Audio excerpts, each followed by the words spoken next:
सब जातियों के लिए है। प्यारे मेरे दोस्तों, मेरे भाई और बहनों, मेरे माता पिताओं, परमेश्वर स्वर्ग से धरती में इसलिए नहीं उतरा कि लोगों को धर्म दे। धर्म तो संसार में बहुत है। आज लोगों को किस चीज की आवश्यकता है? प्यारे मेरे भाई और बहनों, आज मनुष्य को अनुग्रह की आवश्यकता है। आज मनुष्य को पाप से क्षमा की आवश्यकता है। आज मनुष्य हर प्रकार के अधर्म, चुगलखोर, बेईमानी और अधर्म में पड़ते हुए अपने जीवन को जी रहे हैं और एक दूसरे का चिंता करना संसार में भूल गए हैं।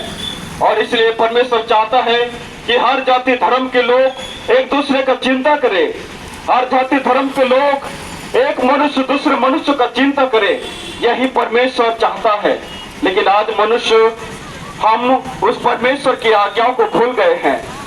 हम किसी भी जाति, धर्म, कुल, क्षेत्र निर्विशेष के में क्यों ना हो, हम सभी उसी परमेश्वर के बनाए हुए संतान और बेटा बेटियां हैं। इसलिए मेरे प्यारे भाई और बहनों, पाप से हमें कौन आजाद कर सकता है? पाप से हमें कौन आजाद कर सकता है? इसलिए परमेश्वर ने अपने पुत्र यीशु मसीह को संसार में भेजा ताकि उसके द्वारा मनुष्य का पाप मिटाया जा सके।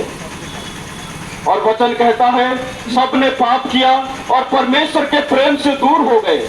और इसलिए उसी परमेश्वर ने अपने पुत्र को भेजा ताकि अपने पुत्र यीशु मसीह के द्वारा फिर से वो अपने लोगों को परमेश्वर के साथ मेल मिलाप करा सके।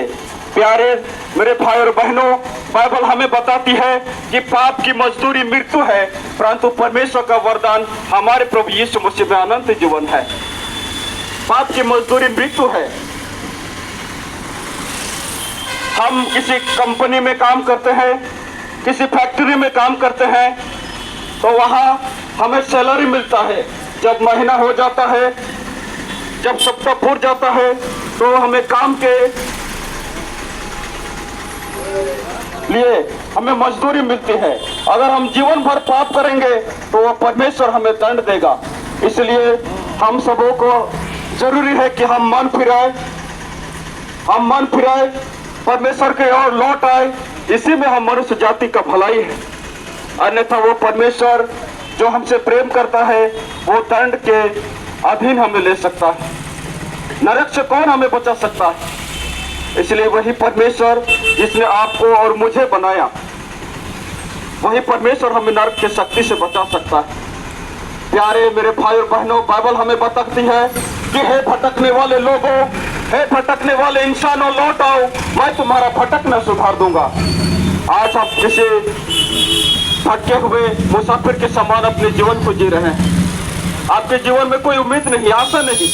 आप धनवान हैं, आपके पास सब कुछ है, धन है, गाड़ी है, बंगला है, आपके साथ बहुत प्रॉपर्टी है। लेकिन प्यारे, क्या आपके जीवन में प्रेम है? क्या आपके जीवन में शांति है? क्या आपके परिवार में परमेश्वर का प्रेम बना हुआ है? अगर नहीं तो प्यारे भाई और बहनों, वो परमेश्वर आपसे प्रेम करने वाला आपका परमेश्वर, वो आपको बनाकर संसार में भूला नहीं। वो आपको बनाकर बेपरवाह आपको संसार में नहीं छोड़ा है।